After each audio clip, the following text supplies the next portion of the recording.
वैसी स्थिति में क्या करें? वैसी स्थिति में कम से कम ये तो कर सकते हैं कि समूचा आर्य जगत भी एक हो के हमारे साथ होता। आवाज तो सारा मिल के आवाज उठाते तो शायद कुछ और होता, लेकिन हमारे यहां तो बिखरा हुए। सर्वे यत्र नेतारा सर्वे पंडित मानिना, सभी नेता हैं सभी पंडित है, कोई किसी की मानता नहीं। तो फिर भी मैं अपने काम में लगाऊं। मेरे साथ युवा साइंटिस्ट जुड़े हैं, भारत के पिछड़े इलाके के मिडिल स्कूल से लेकर के विश्व की टॉप यूनिवर्सिटियों तक के छात्र जुड़े, प्रोफेसर जुड़े। मैं कृष्ण भगवान का भक्त हूं। कर्मण्ये वाधिकारस्ते मां फलेषु कदाचन। कर्म करने में विश्वास करता हूं, फल मेरे हाथ में नहीं है, किसी के हाथ में नहीं। और चारों तरफ अन्यायकारी षड्यंत्र चल रहे हो तो रास्ते बहुत कठिन हो जाते हैं। लेकिन फिर भी षड्यंत्र हो रहे हो, कुछ भी हो रहा हो, आप पुरुषार्थ करेंगे तो कम से कम आपको आत्मा में यह तो विश्वास होगा कि हमने पुरुषार्थ किया। अगर परीक्षा का प्रयास ही नहीं करें और फिर फेल हो जाए तो हमने प्रयास नहीं किया, दुख होगा। लेकिन प्रयास करते करते भी असफल हो जाए तो कोई बात नहीं, हमने प्रयास तो किया। तो मैं प्रयास कर रहा हूं, निरुक्त का भाष्य कर रहा हूं। जिस दिन निरुक्त का भाष्य हो जाएगा उस दिन संसार का कोई भी व्यक्ति वेद पर उंगली नहीं उठा सकता। लेकिन यह भी बता दें, एटम बम हो या हाइड्रोजन बम हो, वो रखा रखा कुछ भी नहीं कर सकता, उसको भी चलाने वाला चाहिए। इस नृत्य को पढ़ने वाले चाहिए। और मुझे लगता है कि इस नृत्य को अपने ही लोग स्वीकार नहीं करेंगे। एक इंजीनियर हैं इंदौर के, मैं समाप्त करूंगा, समय 8:45 हो रहा है। इंदौर के एक इंजीनियर हैं, पौराणिक थे, निर्मात्री सभा से जुड़ करके आर्य समाजी बन गए, सारे घर की मूर्तियां फेंक दी, कट्टर बहुत बन गए। हरिशरण जी के चारों वेदों के भाष्य पढ़े, उनके संकेतों के आधार पर आयुर्वेद वैदिक चिकित्सा शुरू की। फिर हमारी वीडियो देखी। बहुत बड़े बिल्डर, मध्य प्रदेश में 40 शहरों को पानी देना उनका काम। तो उसमें डैम भी बनाना है, पुल भी बनाने हैं, पाइपलाइन भी बिछानी है। कितना बड़ा काम होगा 40 नगरों में देना। वीडियो सुनी, वीडियो सुन करके उनको लगा कि ये तो कुछ नई बात कह रहे हैं, ऐसी तो नहीं सुनी। लेकिन साइंस का व्यक्ति था, सुनता गया, 50 साल के लगभग। अब वो आदमी वेद विज्ञान आलोक खरीदी, वहां कहीं से खरीदी, पता नहीं कहां से मिल गई, फिर एक हमसे ली, हम गए वहां। अब उस आदमी का जीवन 1 साल में क्या हो गया मैंने उस पुस्तक में प्रकृति को समझाया कि प्रकृति क्या है, और एक जगह संकेत किया है कि आधुनिक साइंस की जो भी टेक्नोलॉजी है सभी हानिकारक है। एक भी टेक्नोलॉजी नहीं है जिसकी कोई हानि नहीं हो। एक भी अंग्रेजी दवाई विश्व में ऐसी नहीं जिसकी कोई हानि नहीं हो। सारी दवाइयां किस लिए बनाई जाती हैं कि रोगी को परमानेंट रोगी बनाया जाए। आपको बुखार आया, 2 दिन में चला जाएगा, लेकिन पैरासीटामोल बार बार दे दे के आपका हार्ट खराब कर देंगे तो हृदय रोगी तो बनेंगे। दुकान तो हृदय, मेडिकल तो हमेशा चलेगा ना उनका दुकान। डॉक्टरों की दुकान चलेगी, फार्मा कंपनियों की दुकान चलेगी। वो दुकान चलाने के लिए दवाई बनाई जा रही है, न कि किसी रोगी को स्वस्थ करने के लिए। तो उन्होंने ये बात पकड़ी पुस्तक में से। पढ़ने वाले की दृष्टि होनी चाहिए। उन्होंने विचार किया, मैं इंजीनियर हूं, सीमेंट के डैम बना रहा हूं, सीमेंट के मकान बना रहा हूं, ये सीमेंट की आयु कितनी, मैं 50 साल के हिसाब से डिजाइन करता हूं। अब उन्होंने कहा 60 करोड़ प्रतिवर्ष का टर्नओवर था उस व्यक्ति का। नाम है राकेश उपाध्याय, बहुत ऊर्जावान व्यक्ति हैं। उन्होंने तुरंत निर्णय लिया कि यह कंपनी बंद करूंगा। और उन्होंने कहा कि मेरे पास 17 डिपार्टमेंट मेरी निगरानी करते हैं और सबसे झूठ बोलना पड़ता है, झूठ बिना नौकरी, ये टेंडर पास नहीं करते। और वेद विज्ञान आलोक पढ़ के मैं झूठ बोलूं, ये तो धिक्कार है। कंपनी बंद की, बेटा नहीं है, बेटी दामाद है, दामाद बेटी को समझाया बुलाया कि देखो कंपनी बंद करो, जो टेंडर लिए हैं उन्हें पूरा कर दो, उसके बाद बंद करो। 50 साल बाद जब सीमेंट के मकान ढहेंगे, गिरेंगे, इनका मलबा कहां जाएगा, ये जहर कहां जाएगा? वैसे जमीन रहने के लिए कम हो रही है, खेती के लिए जमीन कम हो रही है, जब सारे मकान टूट कर इनका मलबा कहीं जाएगा, दोबारा तो काम आता नहीं। दोबारा काम नहीं आता तो धरती क्या रहने योग्य रहेगी? ऐसा जहर का काम मैं नहीं कर सकता। कौन ऐसा व्यक्ति है जो इतनी करोड़ों की इनकम को वेद विज्ञान आलोक पढ़ करके छोड़ दे? अब वो व्यक्ति दीवाना हो गया। अनेक विद्वान से फोन करके कहा कि आचार्य जी का काम कैसा करना है, वो तो बकवास है। अब वो आदमी फिर विक्षुब्ध हो गया। अब विद्वानों को बहुत उल्टा सीधा काम, मैंने जब मेरे पास खबरें आई मैंने उनको कहा कि देखिए मेरे बारे में कुछ भी कहिए लेकिन किसी विद्वान की आलोचना मत करिए। उनका जीवन बदल गया। अब वो कह रहे हैं कि हमारे पास खेती है, खेती से कमाओ, ये बंद करो, या कंपनी खोलेंगे मिट्टी के बर्तन बनाने की, मटके भी बनेंगे, तवे भी बनेंगे, मिट्टी के फ्रिज बनेंगे, मिट्टी के बहुत सारे आइटम बनेंगे, जो नेचुरल है वो भी बनेंगे। अब वो करोड़पति व्यक्ति माने, अरबपति व्यक्ति माने, अब कपड़ा बुनना सीख रहा है।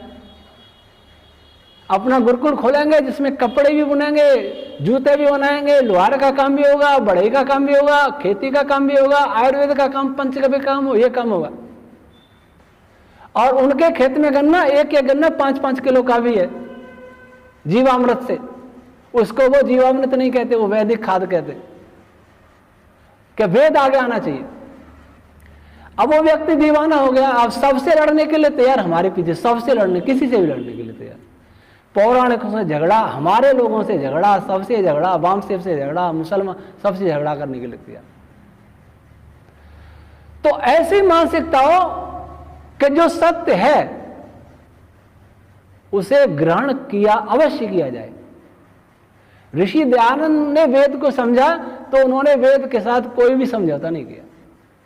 अगर समझौता करते तो उनकी काशी विश्वनाथ जी के पास मूर्ति उनकी भी बन जाती, और वहां मेवाड़ के महंत भी बन जाते, ओखी मठ के महंत भी बन जाते, ब्रह्म समाज ये सब मिलने के लिए तैयार था, लेकिन वेद को नहीं छोड़ा। हमारे गुरु ने वेद को नहीं छोड़ा, लेकिन हमने वेद को ही छोड़ दिया, बाकी सब पकड़ लिया। इसलिए हम ये मन में भाव तो रखें कि वेद को सीखें। और आज अपने आप नहीं कहना चाहिए, लेकिन यह बता दूं कि वेद को सीखने के लिए आपको वेद विज्ञान आलोक पढ़ना पड़ेगा, नहीं सीख सकते। वेद की रश्मि की थ्योरी जो है वो दुनिया में कहीं नहीं है, और यही वेद का स्वरूप है। और यही थ्योरी नई हमारे यहां भी लगती है, ये तो नई बात है। ऋषि दयानंद ने जब वेद का जो स्वरूप प्रस्तुत किया था तो वो भी उस समय सब यही कहते थे नई बात है, पौराणिक भी यही कहते थे नई बात है। कोई कहेगा वेद का नाम तो ले रहे हैं, और नाम तो पौराणिक भी ले रहे थे। मूर्ति की प्रतिष्ठा करनी तो भी वेद मंत्र, शादी में वेद मंत्र, यात्रा करो तो वेद मंत्र, भोजन का वेद मंत्र, नहाने का वेद मंत्र, खाने का वेद, सब जगह वेद ही वेद तो कर रहे थे वो भी। तो ऋषि ने नया क्या किया था? नया ये किया था, उन्होंने वेद का अर्थ और सिखा दिया। अब वेद का अर्थ हमने ऐसा सीखा साधारण, जिसे लगता नहीं कि वेद ईश्वरी है, जिससे लगता नहीं कि वेद सब सारे ब्रह्मांड का ग्रंथ है, तो फिर वो हमने सीख लिया। वैसा वेद का प्रवचन, वैसा वेद का पठन, वैसा पाठन, वैसा सब कुछ। उससे आगे हम भी बढ़ना नहीं चाह रहे, इसलिए मेरी बात भी नहीं लगती है। वहां ऋषि दयानंद को ऋषि दयानंद की बात सबको नहीं लगती थी, यहां मेरी बात सबको नहीं लगती है। ब्राह्मण ग्रंथ वेद तो विज्ञान के ग्रंथ हैं। अच्छा, कभी ये बताइए, आप कॉलेज में गए, फिजिक्स का लेक्चरर या प्रोफेसर पढ़ा रहा फिजिक्स, कभी अंग्रेजी वाले ने आके टांग अड़ाई कि आप क्यों पढ़ा रहे हो, आपको अंग्रेजी का ग्रामर नहीं आता, आप कैसे फिजिक्स पढ़ा रहे हो, ये फिजिक्स का ग्रंथ तो अंग्रेजी में लिखा हुआ। कभी कहा किसी अंग्रेजी प्रोफेसर ने? नहीं कहा ना। और अंग्रेजी के प्रोफेसर, फिजिक्स के प्रोफेसर से अंग्रेजी का प्रोफेसर ग्रामर ज्यादा जानता है कि नहीं जानता अंग्रेजी ग्रामर, लेकिन वो टांग नहीं अड़ाता। वो जानता है कि मैं भाषा का एक्सपर्ट हूं, फिजिक्स का नहीं हूं। लेकिन यह भाषा का एक्सपर्ट बताता है कि नहीं है, वेद हम ही जानते हैं।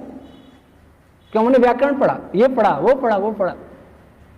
व्याकरण भाषा, व्याकरण भाषा पढ़ करके साइंस नहीं आती है। साइंस के लिए साइंटिफिक बुद्धि चाहिए, ईश्वरीय प्रतिभा चाहिए, ऊहा तर्क चाहिए जो निरुक्त करने का। व्याकरण तो आचार्य साहनी ने बहुत ज्यादा पढ़ा था। वैसा पढ़ने वाला इस समय कोई भी नहीं होगा शायद धरती पर जितना साहनी ने व्याकरण पढ़ा। कैसे भूल हो गई? ऐसे भूल हो गई कि व्याकरण ही तो पढ़ा था, विज्ञान नहीं पढ़ा था, सृष्टि को नहीं जानता था, इसलिए भूल हुई। तो वेद के प्रति हम अपनी दृष्टि बदलें, और जब हमारे पास कुछ होगा तो ही हम दूसरे को बता पाएंगे। हमारे पास कुछ नहीं होगा तो हम दूसरे को क्या बताएंगे? हम अपने बच्चों को नहीं बता सकते। आपके बच्चे भी आपसे ये प्रश्न तो करते ही होंगे शायद कि आप बहुत बातें करते हैं वेद की, लेकिन वेद दुनिया में कहीं दिखाई तो नहीं दे रहा। इसलिए अब वेद विज्ञान आलोक के आधार पर ये विशाल आ रहे हैं, हमारे शिष्य हैं, उपाचार्य भी हैं हमारी संस्था में, इन्होंने एक पुस्तक लिखी है परिचय वैदिक भौतिकी, ये प्रकाशित होने वाली है। विचार हुआ कि इसको सभी पढ़ नहीं सकते, वेद विज्ञान आलोक को बड़ा ग्रंथ देख के डर जाते हैं, और दूसरा बहुत कठिन भी है। इन्होंने सरल लिखा, 180 पेज की पुस्तक होगी, लगभग 2-3 महीने में छप जाएगी। उस पर कल ही जर्मनी के साइंटिस्ट का कमेंट आया है, जर्मनी से, भारतीय है। उस कमेंट को पढ़ लीजिए तो मालूम पड़ जाएगा उस पुस्तक में क्या है। इस पुस्तक को हम अंग्रेजी हिंदी दोनों भाषाओं में छपवाएंगे, देश विदेश में प्रचार करेंगे, और उसको पढ़ करके आधुनिक फिजिक्स की जड़ें हिल जाएंगी इनकी पुस्तक की भी, और फिर वो हमारी पुस्तक पढ़ेंगे वेद विज्ञान लोग, क्योंकि उसका सार है तो वो ग्रंथ कैसा होगा। इसके बाद 6ठी 7वीं 8वीं के अनुकूल भी पाठ्यक्रम बनाएंगे वैदिक फिजिक्स का। तो हमारा रास्ता क्या है? हमारा रास्ता है कि आधुनिक साइंस को हम अपने साइंस से एक नई दिशा देना, जिसमें हमारे लिए जान जोखिम भी है, और हमारे काम को हमारे लोगों की अपेक्षा विदेशी ने अच्छा समझा। एक विदेशी का यूट्यूब पर कमेंट था, रोजर स्कंक, उसने मुझे लिखा, मुझे नहीं पता मैंने आपको पहले बताया कि नहीं बताया, हमारी संस्था के परिचय में वो बात लिखी हुई है, कमेंट लिखा है। जब नासा से फोन वोन आए, नासा के नाम से, तब उसने कमेंट लिखा कि आज विश्व के वैज्ञानिक आपको अंतर्राष्ट्रीय पहचान नहीं बनने देंगे आपकी। क्यों? क्योंकि उनको खतरा है कि उनकी थ्योरीज कहीं संकटग्रस्त न हो जाएं, उनके वित्तीय सोर्सों पे कोई दिक्कत नहीं आ जाए, कठिनाई नहीं आ जाए, और आपको मजहब वाले भी, विभिन्न रिलीजन वाले लोग भी आपको आने नहीं देंगे, क्योंकि उनको ये न लगे कि रिलीजन समाप्त होकर के सारे लोग वेद को मानने लग जाएं।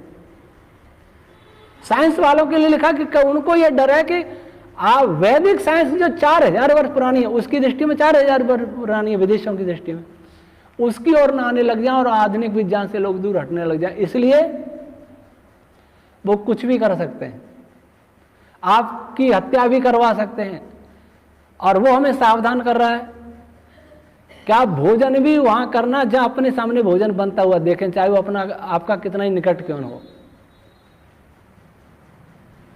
वो उस व्यक्ति ने हमारे काम को समझा। अगर ये काम आगे बढ़ा तो कोई शास्त्र की जरूरत नहीं पड़ेगी, किसी को ये बताने की जरूरत नहीं पड़ेगी कि वेद क्यों ईश्वरीय है।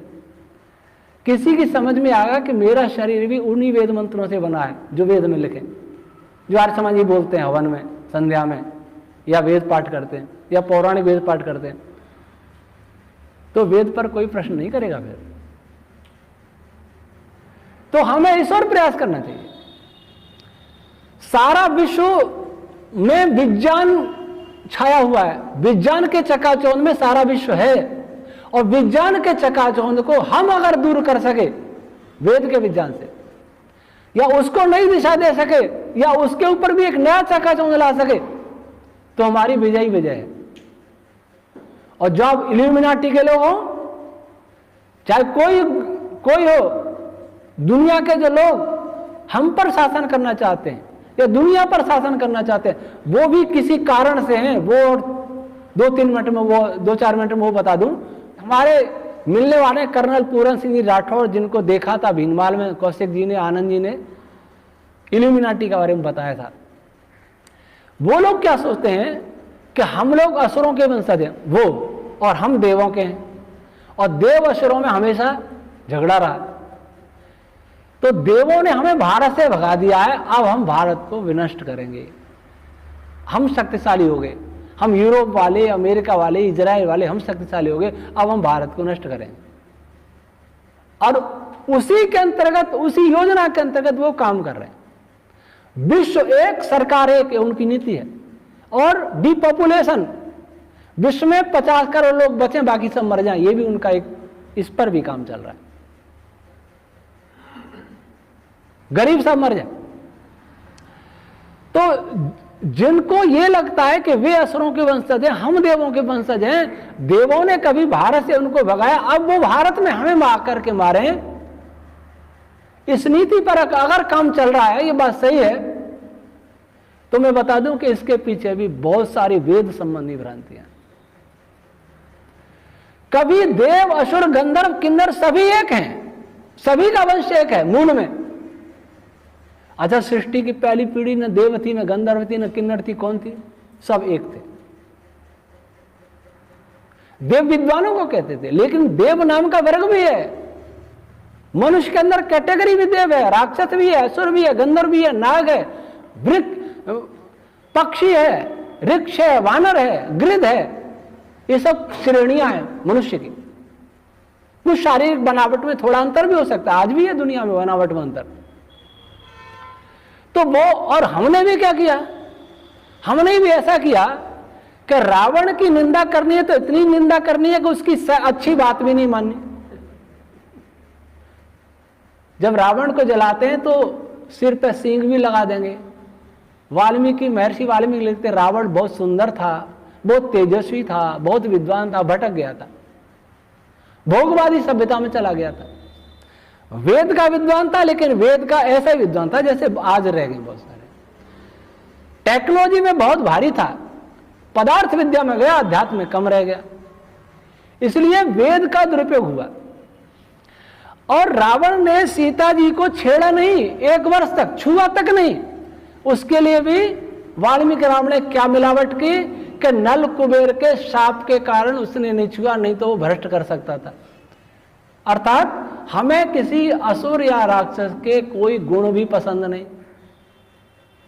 जो उस पे ये दोष मर दिया कि वो तो पापी था, वो तो अवश्य भ्रष्ट कर सकता था, एक सांप के डर से नहीं गया।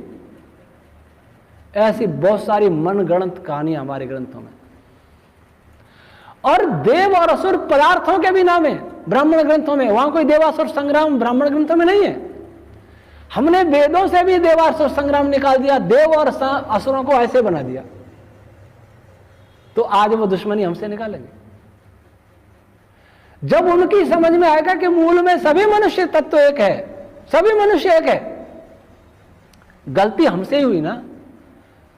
हम क्या करते हैं, बीजेपी और कांग्रेस जब चुनाव में होती हैं, कोई भी पार्टियां, तो एक दूसरे को कितना गंदा बोलती हैं, इतना गंदा बोलती हैं कि उनके नेता तो एक मेज पर बैठ के चाय नाश्ता कर सकते हैं, वह कार्यकर्ता कभी ना करेंगे, दुश्मन बन जाते। बनते कि नहीं बनते? और चुनाव के समय तो पागल हो जाते हैं, पागल। जातिवाद, पार्टीवाद, क्या क्या वाद चलता है, भाई भाई को तोड़ देती है राजनीति। वैसे ही हमने देवों की प्रशंसा में और असुरों की निंदा में वो लिखा जो नहीं लिखना चाहिए था, जो गलत था। बात देव दृश्य पदार्थ, विजिबल मैटर, विजिबल एनर्जी ब्रह्मांड में, असुर पदार्थ डार्क मैटर, डार्क एनर्जी ब्रह्मांड में, उसकी चर्चा थी। उसको भी देवासुर संग्राम करके उनको भी झगड़ा दिया। आज उसका परिणाम हमारे सामने है कि भारत विनाश की ओर जा रहा है। भारत ही नहीं, तीसरी दुनिया के देश, सारे गरीब देश, उन पर सबकी उन पर भी उनकी वक्र दृष्टि है। सुनते हैं अंग्रेजी शासन में इंग्लैंड के होटलों में लिखा रहता था Indians and dogs are not allowed. आज भी वो हमें जानवर से ज्यादा नहीं मानते। इसलिए जो भी खराब वैक्सीन बनेगी उसी का टेस्ट यहां होगा।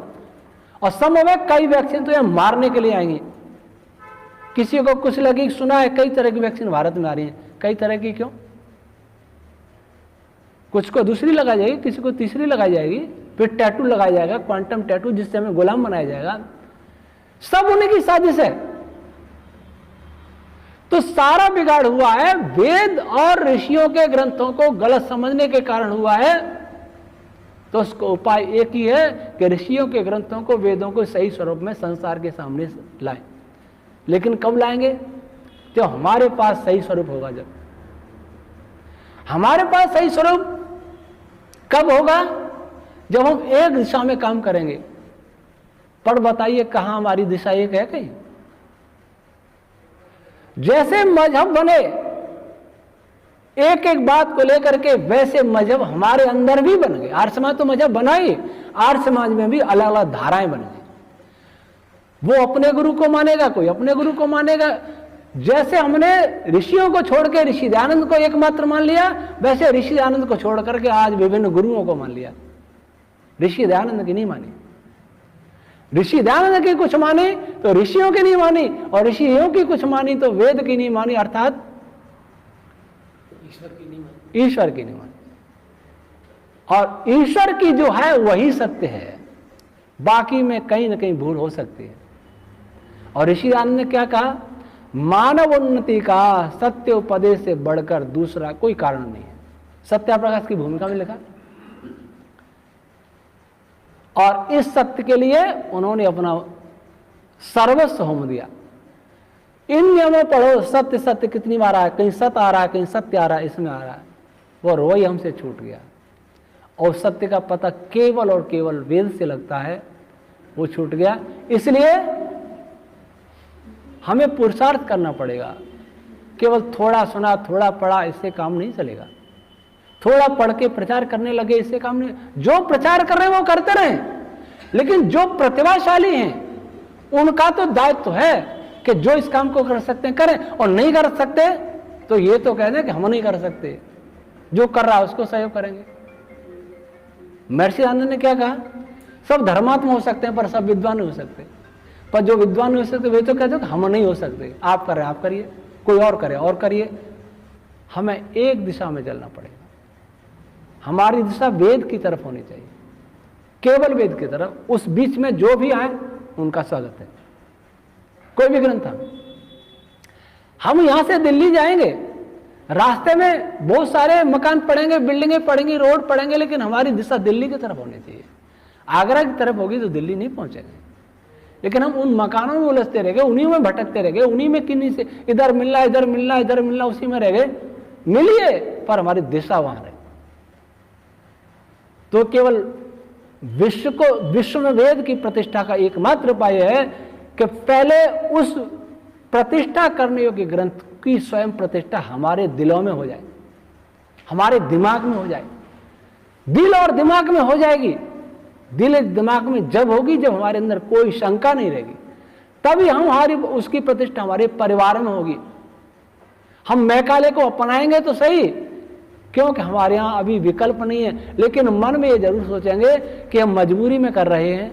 अंतिम सत्य तो यही है कि हमें शरीर को विकार रहित करना पड़ेगा, हमें अपना भोजन सुधारना पड़ेगा। अंतिम सत्य तो ये है। सब ग्रंथ पढ़िए, प्रचार भी करिए, लेकिन हमारे मन में दिशा हमारी उधर ही होनी चाहिए। हम उधर से भटक गए हैं। ईश्वर हमें ऐसी शक्ति दे, ऐसी बुद्धि दे कि हम सही दिशा अपनी पहचान लें। कहाँ गलती हुई खोजें। जो समाज, जो राष्ट्र, जो व्यक्ति अपनी भूल को नहीं पहचानता, वो भूल को सुधार भी नहीं सकता। और भूल को सुधारे बिना वो कभी किसी ग्रंथ को, किसी विचार को प्रतिष्ठित नहीं कर सकते। वे लोग झूठ को प्रतिष्ठित करने के लिए एड़ी चोटी का जोर लगाए, और हम लोग सत्य का प्रचार करने के लिए कुछ भी नहीं कर रहे। आपने इस विषय में गंभीरता से सुना है, और इस विषय में कोई प्रश्न हो तो आप कर सकते हैं। है कोई प्रश्न?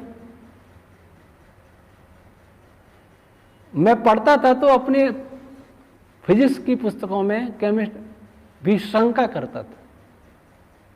आप पढ़ें तो शंका की दृष्टि से पढ़ेंगे तो फिर स्वयं निवारण करने का भी प्रयास करेंगे। लेकिन ऐसे ही पढ़ लिया जैसे हनुमान चालीसा पौराणिक पढ़ता है तो फिर कुछ हाथ नहीं लगेगा। हमारी दिशा सही हो, ईश्वर हमको सद्बुद्धि शक्ति दे। ओम शम।